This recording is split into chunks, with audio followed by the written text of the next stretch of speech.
xoay ang la kanin humhim na le chandam na ini paglasain lalo puy kan le ang pangay na chu kanin humhim na tulpuy dekin rualo mangay na ro puy dun ngamin do thay ang laro puy kan le chua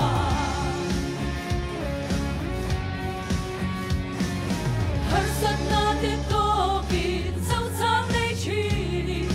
Bo san che ma ila min mangay renfo Min kha thang ngay lo va min en san ngay lo Ho ngay na top lo min nang in min sel ren chi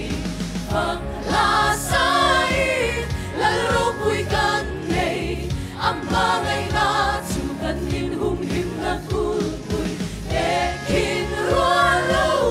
mangay na ro puy Kung nghe min đâu thấy ang laro puy kan nay chua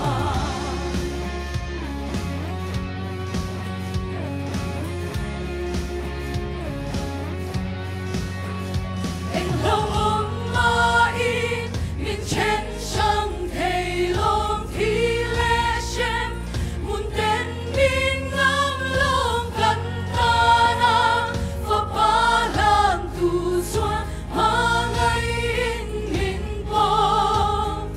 Anh lâu ôm ma in min chen sang thầy long thi lệ xem Mun tên min ngam long kan ta na Và ba lan tu xoa ma ngay in min bom Phật hạ sai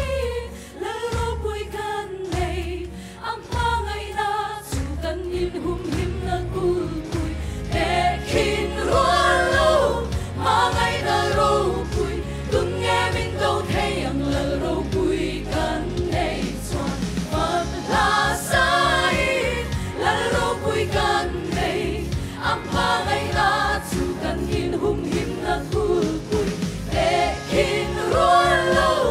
mangay na ro puy dun nghe min đâu thấy ang laro puy kan nay chua